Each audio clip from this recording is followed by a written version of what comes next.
नमस्कार, India dares में आपका स्वागत है। मैं विवेक श्रीवास्तव और आज मैं वसंत कुंज में हूँ और ये यहाँ के पॉकेट ए का रेजिडेंट वेलफेयर एसोसिएशन का दफ्तर है जो आप देख रहे हैं। और मेरे साथ अग्रवाल जी हैं। और अग्रवाल जी नमस्कार। और आज हम कवर अप करेंगे वसंत कुंज के इस पर्टिकुलर पॉकेट की समस्याओं के बारे में बात करेंगे। और अग्रवाल साहब से हम शुरुआत करते हैं। तो अग्रवाल साहब, यहाँ पे क्या समस्याएं हैं, क्या बेसिक इश्यूज़ हैं जो आप कुछ बोलना चाहेंगे उसके बारे में? जी, इसमें हमारे यहाँ बेसिक इश्यूज़ ड्रेनेज सिस्टम काफ़ी, क्योंकि ये 30-35 साल पुरानी कॉलोनी है तो इसका ड्रेनेज सिस्टम सारा ख़त्म हो चुका है जी। तो उसके लिए बिट्स एंड पीसेस में एमसीडी ट्राई करती रहती है जितने फंड होते हैं, लेकिन because of the scarcity of fund एक प्रॉपर सिस्टम नहीं बन पाया है। वो पीस मील अप्रोच है।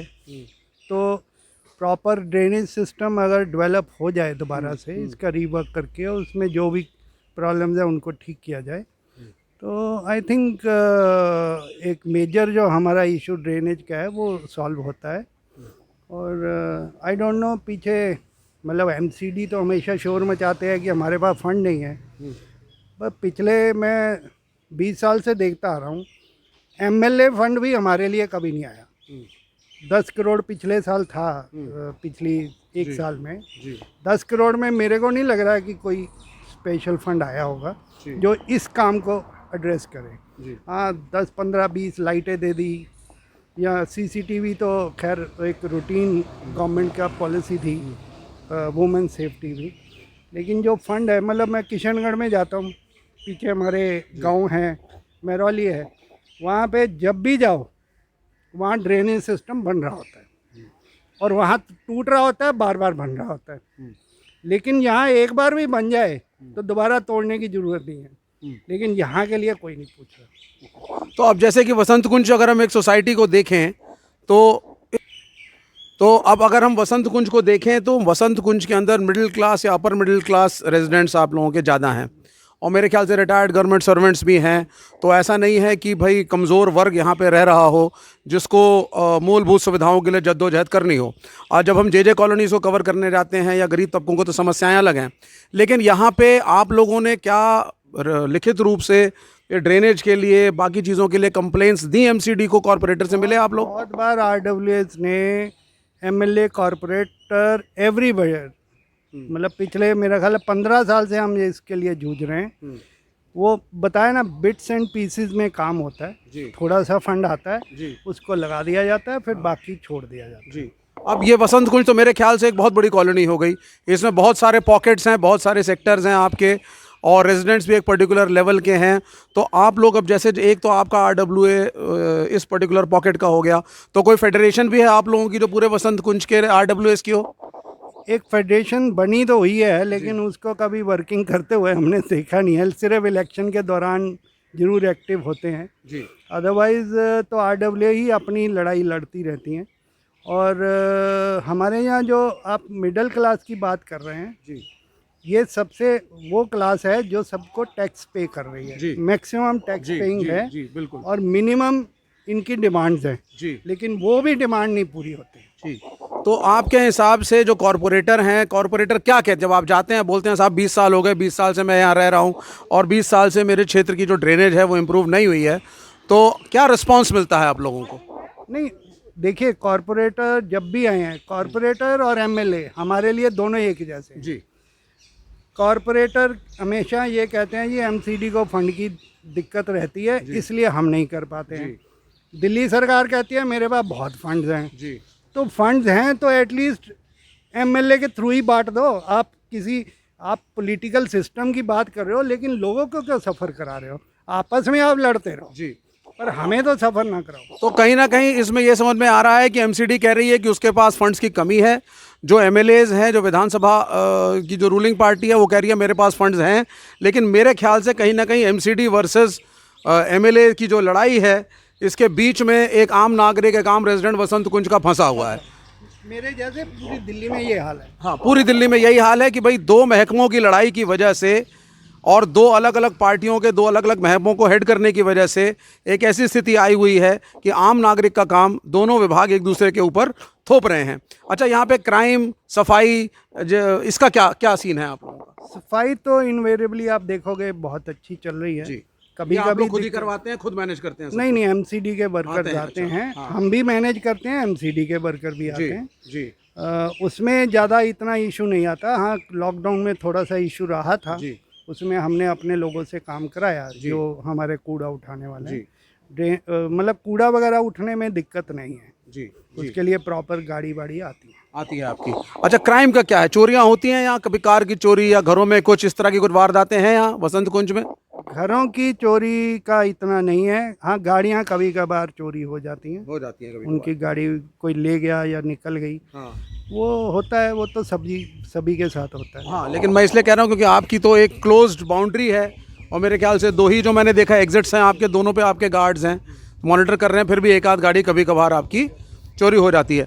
अच्छा, व्हाट अबाउट पानी, सीवर, इन सब में कोई समस्या या अनऑथराइज कंस्ट्रक्शंस की कोई समस्या यहाँ? पानी तो हमारे यहाँ आता ही नहीं है। अच्छा, हमारा आता नहीं है। पूरा पानी का हिस्सा जो है जी। डाइवर्ट कर दिया गया है। जी 3.2 MGD पूरी वसंत कुंज की डिमांड थी, जी जो कि आधी कर दी गई है। हमारे एक टाइम सप्लाई होता है पूरे वसंत कुंज में, जी 1 घंटे की सप्लाई, ओके। जबकि पूरी दिल्ली में इंक्लूडिंग जो हमारे चीफ मिनिस्टर की कॉन्स्टिट्यूंसी है या जल बोर्ड के और जो एरियाज हैं, ग्रेटर कैलाश है, अलकनंदा है, वहाँ 2-2 टाइम 3-3 टाइम सप्लाई होती है। I don't understand why they are not restoring it. तो यहाँ पे अब ये दूसरी समस्या समझ में आई, ये वाटर सप्लाई की समस्या समझ में आई। वाटर सप्लाई यहाँ एडिक्वेट नहीं है, ड्रेनेज खराब है। ये वसंत कुंज जैसी एक अच्छी पॉश एजुकेटेड मिडिल क्लास या अपर मिडिल क्लास कॉलोनी का हाल है। क्राइम है, कम है, एक आध गाड़ियाँ चोरी हो जाती हैं, लेकिन कहीं ना कहीं एमसीडी और विधायक की लड़ाई में आम रेजिडेंट वसंत कुंज का मार खा रहा है। इसके अतिरिक्त और क्या ऐसे इश्यूज़ हैं जो आपको लग रहा है बर्निंग इश्यूज़ हैं यहाँ पर, जो आपको लगता है करना चाहिए जिससे कि कुछ और सुधार हो? What is something else improvement that you feel should be here? देखिए, यहाँ पे पार्कों की बहुत हालत ख़राब है। हाँ, वो मैं देख रहा एमसीडी के हूँ, कई पार्क मैंने देखे आपके, उसमें maintenance क्योंकि नहीं है। पानी की अवेलेबिलिटी नहीं है। अच्छा ये काम भी जल बोर्ड को करना चाहिए था, जी जो कि वो हमारे एक रेजिडेंट हैं यहाँ के, जी काफ़ी सीनियर सिटीज़न है, जी उन्होंने एनजीटी में ये लड़ाई करी जी कि हमारे पार्कों में पानी पहुँचे, जी ट्रीटेड वाटर पहुँचे। हाँ। हमारे यहाँ एक इंटरनल ट्रीटमेंट प्लांट था, उससे सारे पार्कों में पानी आ रहा था, जी लेकिन उस ट्रीटमेंट प्लांट को जल बोर्ड ने डिफंक्ट करके हाँ। यहाँ का सीवरेज जो है वो महरौली ले गए, अच्छा और वहाँ से रिवर्स जो पानी हाँ डालना चाहिए था उसके लिए उन्होंने कोई प्रोविजन नहीं किया। ठीक है। Then he has to go. हमने उनको सपोर्ट किया, आरडब्ल्यू ने भी उनको सपोर्ट किया, उन्होंने एनजीटी में लड़ाई लड़ी, तो ये डिसाइड जल बोर्ड ने वहाँ हाथ खड़े कर दिए, जी ये मेरा काम नहीं है, ये डीडीए या एमसीडी अपना पानी हमसे ले ले, हम दे देंगे और ये अपने पार्कों में लगा ले। तो उस चक्कर में क्या हुआ, डीडीए भी और एमसीडी ने 2 अलग अलग पाइपलाइन निकाली, अच्छा एक ही लोकेशन से, और एक ही लोकेशन में आई हैं। दोनों ने अपना अपना टेंडर निकाला, अच्छा दोनों ने अपने अपने टैंक बनाए हैं, और उसके बाद भी अभी प्रॉपर सप्लाई शुरू नहीं हुई है। नहीं हुई है। तो इसका मतलब पार्कों की हालत भी ख़राब है। और यहाँ मैं देख रहा हूँ कार्स जो हैं आपकी, गाड़ियाँ बहुत ज़्यादा लगी हुई हैं, और मेरे ख्याल से सभी घरों में 1 या 2 कार्स तो हैं ही। तो पार्किंग की जो ये समस्या जो मुझे दिख रही है थोड़ी बहुत, ज़्यादा नहीं है, फिर भी सिस्टमेटिकली मेरे ख्याल से नागरिकों ने सेल्फ मैनेजमेंट तो एक अच्छा कर रखा है। तो आने वाले समय में पार्किंग के लिए भी आप लोगों ने कुछ सोचा है यहाँ पे क्या होगा? जैसे हम भी आए तो हमें भी गाड़ी लगाने में थोड़ी सी परेशानी हुई, या टेढ़ा करके लगाया, इसलिए आपको मिल गई जी। अगर शाम को आते तो शायद ये भी नहीं मिलती। तो आने वाले समय में यहाँ पे इस क्षेत्र के अंदर पार्किंग में क्या कुछ अंडरग्राउंड पार्किंग या कुछ ऐसी चीज़ों का कुछ सोचा है आप लोगों ने? कैसे करेंगे आने वाले टाइम? इसके लिए मैं दिल्ली सरकार को सबसे बड़ा कल्परेट मानता हूँ जी, क्योंकि जो पार्किंग पॉलिसी एक बनी थी जी जिसके अंडर ये प्रोविज़न हुए थे जी कि रेजिडेंशियल एंड कमर्शियल एरियाज़ में एक पार्किंग पॉलिसी बन के एवरीबडी शुड बी चार्ज। इस पे वोट बैंक के चक्कर में गवर्नमेंट ने शायद गहलोत साहब ने रेजिडेंशियल में पार्किंग फ्री कर दिया। जी। कोई भी चीज़ अगर फ्री होगी तो उसका मिसयूज़ होगा। हम ये नहीं कह रहे कि आप इससे कमाओ, लेकिन एक चार्ज रखो सो दैट एक डिटरेंट हो। कोई आदमी 5 गाड़ी लेके बैठा है, कोई इसी आदमी को एक गाड़ी की जगह नहीं मिलती। तो अगर डिटरेंट बनता है कि एक गाड़ी, पहली गाड़ी घर पे है तो फ्री कर दी, दूसरी गाड़ी है तो 100 रुपये लेंगे, तीसरी गाड़ी है तो 500 लेंगे, तो इससे डिटरेंट बनेगा। तो ये डिटरेंट इन्होंने ख़त्म कर दिया।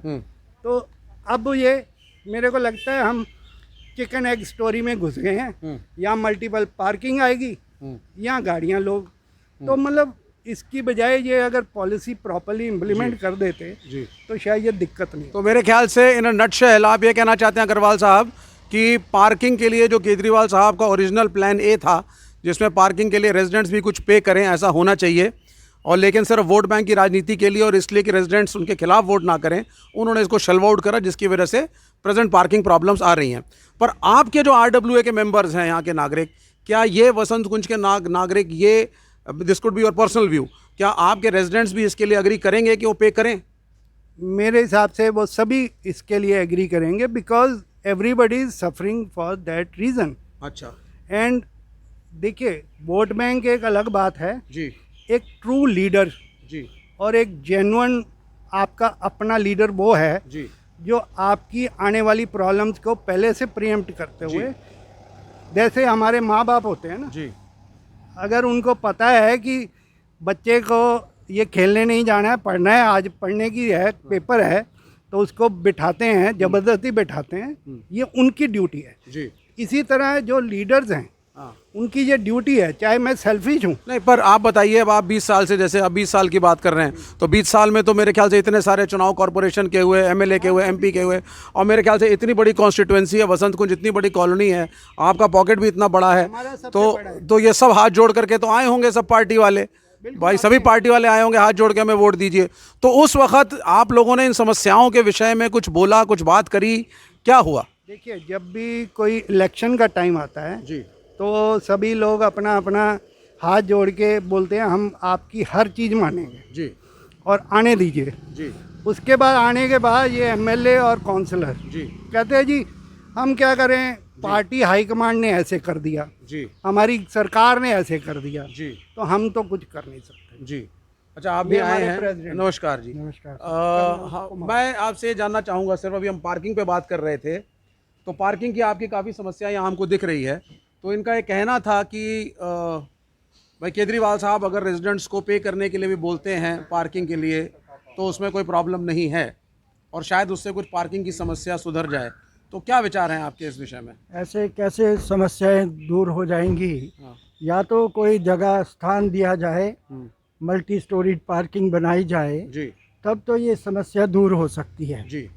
परंतु ऑल ऑफ ए सडन ये कह देना कि ये पार्किंग समस्या हम दूर कर देंगे, उससे तो दूर नहीं हो सकती। जी। और बड़े अधिकारी जो हैं जी।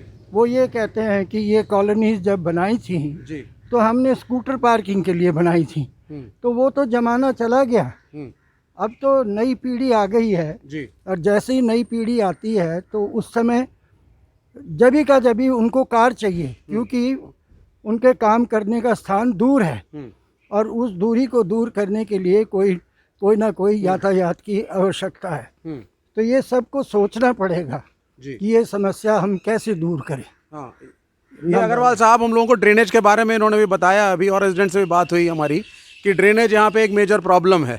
साहब 30 साल हो गए जी। इस कॉलोनी को बने हुए, जी। आज तक कोई भी संस्था जो ड्रेनेज को देखती है, जल बोर्ड है या कोई भी है, किसी ने भी आकर कोई प्रयास नहीं किया कि हम इसको सफाई करें। जी। सिल्टिंग उसमें बहुत ज़्यादा आ गई है, पानी अंदर जाता नहीं है, पानी तो अपना रास्ता ज़रूर ढूंढ लेता है, वो इतना रिस के जाता है जब भारी रेन आती है। क्या कहते हैं, कॉर्पोरेटर के पास गए, MCD के पास आप लोग गए, लिखित में कंप्लेंट डाली, क्या हुआ? कुछ हुआ, नहीं हुआ? कुछ कार्रवाई नहीं की गई, किसी प्रकार का कोई वो नहीं किया गया प्रयास कि इस कॉलोनी की समस्याओं को हम देखें, इस कॉलोनी की समस्याओं को समझें और उनको प्रयास करके किसी प्रकार से दूर किया नहीं जाए। तो जब वोट मांगने आते हैं, और आप लोग तो यहाँ से, मैं ही अग्रवाल जी को और सबको बोल रहा था, यहाँ तो सब middle class, upper middle class, high and लोग हैं, रिटायर्ड सीनियर गवर्नमेंट सर्वेंट्स हैं, और जो लोग रह रहे हैं वो कम से कम एक स्तर के हैं। तो उसके बाद भी अगर काम नहीं हो रहा है तो इसके लिए अब क्या करना होगा? जब ये वोट मांगने हाथ जोड़ के आते हैं तो आप लोग इनको कहते नहीं कि काम नहीं हुआ हमारा? हम तो आही बार जब वो आते हैं जी हम उनको, वो उसी समय नहीं आते, उसके बाद भी आते हैं, ये हम नहीं कहेंगे कि वो आते नहीं हैं, जी परंतु हम समस्या बताते हैं, उसका वो समाधान कोई नहीं ढूंढना चाहता। जी क्योंकि आपको भी और सबको मालूम है कि जो इस प्रकार के मिडिल क्लास के फैमिलीज़ होती हैं और जिनको अर्बनाइजेशन का बहुत ज़्यादा प्रभाव पड़ा हुआ है, जी तो कंपैरेटिवली रूरल एरिया से लेकर के और अर्बन एरिया में वो सोचते हैं, उनकी सोच है कि यहाँ पर व्यक्ति वोट डालने के लिए कंपैरेटिवली लेस आते हैं। जी तो इसलिए हम लोग इधर को ध्यान ही ना दें ये समस्याओं को। जी जी तो उस समस्या को दूर करने के लिए उनके जो दिमाग में या उनके भाव जो हैं कि यहाँ से वोट नहीं मिलते हमको, उनको ये समझना चाहिए कि यहाँ से भी आए इलेक्शन के अंदर उसका प्रतिशत यदि देखेंगे तो वो बढ़ता ही जाता है। तो वैसे कितने प्रतिशत लोग यहाँ पे वोट देते हो आपके हिसाब से अंदाजन? या पढ़े लिखे लोग हैं तो सब घर बैठ के छुट्टी मनाते हैं? नहीं, ऐसा तो नहीं है, ऐसा नहीं है, वोट देने जाते हैं। और हर एक इलेक्शन में ये देखा गया है कि वोट का प्रतिशत बढ़ता जाता है, बढ़ रहा है। जी जी जी जी हाँ, ये हमारी मिडिल क्लास की एक बड़ी दिक्कत है, जो मीडिया भी इस चीज़ को नहीं उठाता और कोई भी चीज़ इसको नहीं उठाती। हमारे सब बच्चे जो हैं पढ़े लिखे हैं, जी पढ़ने के लिए इंजीनियरिंग प्रोफेशनल कॉलेज में जाते जी हैं। जी जी अब इलेक्शन हुए तो वो प्रोफेशनल कॉलेज छोड़ के आ नहीं पाते हैं। जी कई लोग जॉब भी करते हैं। जी दे आर ऑल एसेट्स, तो कहीं दे ना आर कहीं नेशनल एसेट्स हाँ। And we are creating those assets, but उनके वोट बने हुए हैं। जी अब वो नहीं आ पाए, वोटिंग परसेंटेज कम हुई वो थोड़ी। आपने दिखा दिया वोटिंग परसेंटेज कम हुई। जी आपने ये प्रोविजन नहीं किया कि जो एसेट्स हैं वो भी कहीं बैठ के अपनी वोट कर सकें। जी अगर वो करने लग जाएंगे तो ऑटोमेटिकली हमारी वोटिंग परसेंटेज शायद किसी गांव की परसेंटेज से ज़्यादा होगी। तो अब ये बहुत बड़ी विडंबना है। अब देखिए, हम जे कॉलोनी में जाके जब कवरेज करते हैं तो वहाँ का गरीब आदमी हमें बोलता है कि भाई मैं बहुत एक गरीब आदमी हूँ, तो इसलिए मेरी सुनवाई नहीं है और मेरी कॉलोनी ऐसी की तैसी रह जाती है। लेकिन जब हम high and middle class colony में या अपर मिडिल क्लास कॉलोनी में वसंत कुंज जैसे आते हैं तो यहाँ पे भी एक दूसरी कहानी है। यहाँ पे यहाँ का कॉरपोरेटर या एमएलए या इवन मेंबर ऑफ पार्लियामेंट, वो चाहे किसी भी पार्टी का हो, वो ध्यान नहीं देता, क्योंकि उनका ये मानना है कि यहाँ से वोटिंग परसेंटेज कम होता है और उनके जीतने या हारने के अंदर यहाँ के लोगों का योगदान नहीं है। इसलिए ड्रेनेज खराब की खराब, क्राइम बेशक थोड़ा कम है क्योंकि यहाँ के आरडब्ल्यूएस ने अपने गेट्स वगैरह खुद लगा रखे हैं। पार्किंग एक बहुत बड़ी समस्या है। इसके अतिरिक्त और क्या ऐसी चीज़ें हैं जिनसे आप परेशान हैं सरकार से? पार्टी विशेष के खिलाफ हम लोग ना बोलें, लेकिन जनरल हम बात करेंगे समस्याओं पे। हम पार्टी का किसी को हम दोष नहीं देना चाहते हैं। जी अब देखिए, जब ये कॉलोनी बनी थी जी तो ये वृक्ष वगैरह जो लगाए गए थे जी वो वनोत्सव में भी लगे और कुछ एक वृक्ष खुद के रेजिडेंट्सों ने भी लगाए। जी अब उन पे नंबरिंग हो गई, जी परंतु उनको प्रूनिंग करने का कोई भी साधन नहीं है। जी हम फॉरेस्ट डिपार्टमेंट के पास जाते हैं, वो भी कुछ नहीं करते। यहाँ पर बहुत सारे कपास के जो बीज उड़ते रहते हैं, वो कपास के पेड़ उड़ते हैं। हाँ, उस अस्थमा वगैरह में भी समस्या है। कॉलोनी में बहुत बुजुर्ग लोग हैं। 80% यहाँ पर जो रेजिडेंट हैं वो सीनियर सिटीजन हैं। हाँ। उससे अस्थमा भी होता है, रेस्पिरेटरी प्रॉब्लम भी होती हैं, जी पर उसकी कोई सुनाई नहीं है किसी भी उसके अंदर। जी ये नियम ये कहता है कि जो पेड़ हैं जी उनका इतना ऊंचा उठने के बाद में प्रूनिंग करते रहिए। वो उसको काटते हैं जी किसी लेवल तक। जी ये लिखा हुआ है जी परंतु कोई ध्यान नहीं है। फॉरेस्ट डिपार्टमेंट में चले जाओ, हॉर्टिकल्चर में चले जाओ, जी। वो उसको ब्लेम करता है, वो दूसरे को ब्लेम करता है। जी तो ये भी बड़ी भारी समस्या हाँ, तो ये भी मैं देख रहा हूँ यहाँ पे ट्रीज जो आपके चारों तरफ हैं तो बहुत बड़े बड़े ट्रीज आपके पुराने हैं, लेकिन मेरे ख्याल से प्रूनिंग और नीचे से कटाई नहीं की गई है। ये एज इट इज़ मेरे ख्याल से हैं और विभाग सभी लड़ रहे हैं आपस में। लाइटिंग। हाँ। अब मैं आपको लाइटिंग का बताऊं। जी लाइट्स के पोल जी पुराने हो चुके हैं, जी क्योंकि कॉलोनी पुरानी हो चुकी है, जी वो अब गिर रहे हैं। जी जो गिर रहे हैं, हम BSES को, BSES बोलता है ये पोल तो MCD के हैं, जी वो MCD वाला आएगा। जी तो ये जो डिपार्टमेंटलाइजेशन है, जी उससे किसी का भी कार्य नहीं बनता जी और कोई उस पर तवज्जो नहीं देता। जी हमको अपनी तरफ से उसके अंदर जो पोल गिर गए उसकी लाइट काटनी पड़ती है, अपने आप सब काम करने पड़ते हैं। जी परंतु जो एजेंसीज हैं जी जिनको ये करना चाहिए, चाहे वो MCD हो, They are not चाहे वो, cooperating. they are not cooperating. Ji. So it has to be, you know, this thing has to be highlighted actually.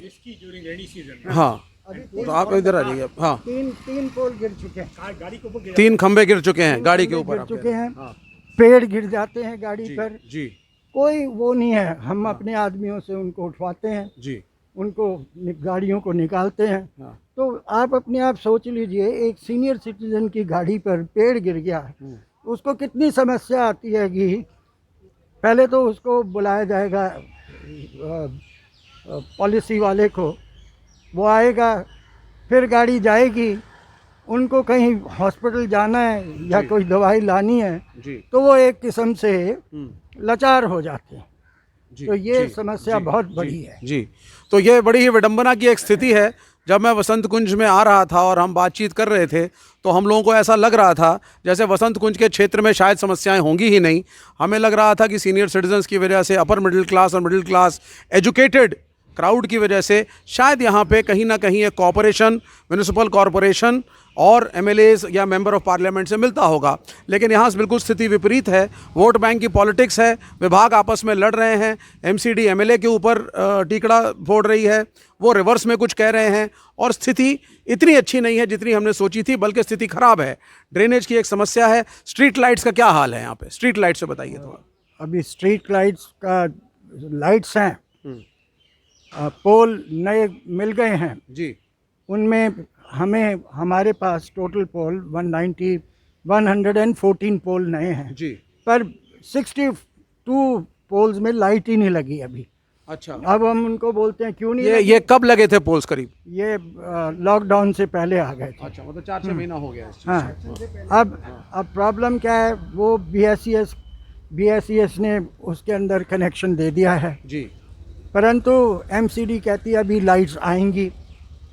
तो ये कोई मतलब नहीं है। जब एक चीज़ का प्रोविज़न हो गया तो उसके पश्चात ये कहना कि अभी लाइट आएंगी और फिर अधिकारी अवेलेबल नहीं होते, वो नीचे वाला आता है, वो आके कह देता है साहब ये तो लाइट आएंगी तो लग जाएंगी। तो इस प्रकार से अभी 62 पोल्स ऐसे हैं जिन पे लाइट नहीं है। लाइट के खंबे हैं, लाइट लगी हुई है, पेड़ बड़े होने के कारण रोशनी नहीं होती तो डार्कनेस दिखाई देती है कि। तो ये भी एक बड़ी भारी समस्या, बहुत बड़ी समस्या है कि 62 स्ट्रीट के खंबे इस पर्टिकुलर सेक्टर के अंदर ऐसे हैं जिनके ऊपर खंबा लग चुका है, बिजली का कनेक्शन आ गया है, लेकिन MCD ने अभी बल्ब्स का प्रोविज़न नहीं किया है। 6-7 महीने हो चुके हैं, डार्कनेस है। हाँ, वो तो BSES हो गया, तो फिर वो तो दिल्ली सरकार वाले। जी, ये वो लाइट है जी, ये पोल जो है MLA फंड से एलोकेट हुए हैं। मतलब हमें एक बिजली ही मिली थी MLA साहब से 10 करोड़ में से, जो ये पोल बता रहे हैं। ठीक है। उस 10 करोड़ में जितने भी पैसे लगे, ये 100 कितने बताए, 114 पोल जो हैं वो मिले हैं पिछले 2-3 साल में। जी, तो 114 पोल में जो इन्होंने बताया उतने में भी लाइट पूरी नहीं लगी है। नहीं लगी है। तो ये 10 करोड़ का परसेंटेज आप कैलकुलेट कर लो। हम 1500 फ्लैट हैं यहाँ पे जी, और सबसे ज़्यादा प्रॉपर्टी टैक्स और इनकम टैक्स देने वाले यहाँ के लोग हैं। तो ये थी हमारी वसंत कुंज की आज की यात्रा, और मैं बहुत बहुत शुक्रिया करूँगा आपका, आप आए और आपने अपनी समस्याओं के बारे में यहाँ बताया। कोशिश हमारी होगी कि हम आपके इश्यूज़ को महकमों तक भी उठाएं और आते रहेंगे हम लोग बार बार। और बड़े दुख की बात है कि यहाँ पे एक ऐसी कॉलोनी जो इतने समय से यहाँ पर है, मेरे ख्याल से जब हम लोग छोटे बच्चे हुआ करते थे तभी अलॉटमेंट्स हुए थे और लोग यहाँ पे शिफ्ट हुए थे 1985 से, आप जैसा कह रहे हैं, तो उसका भी आज तक ऐसा बुरा हाल है कि ड्रेनेज इज़ अ प्रॉब्लम, पेड़ों की प्रूनिंग नहीं हो रही है, स्ट्रीट लाइट्स अभी भी करीब 50% एब्सेंट हैं, 50% नहीं तो 40% तो एब्सेंट हैं आपके, खंबे लगे हैं, बिजली आ गई है, बल्ब नहीं लगा है। ये एमएलए, एमपी और एमसीडी की फाइट के पीछे कहीं ना कहीं वसंत कुंज का सीनियर सिटीज़न एक ख़राब ज़िंदगी जी रहा है। इन इश्यूज़ को उठाने की ज़रूरत है। इंडिया डेयर्स RWA के साथ मिलकर के इन इश्यूज़ को उठाएगा और कोशिश करेगा कि हिंदुस्तान के अंदर ये समस्याएं सॉल्व हों। धन्यवाद।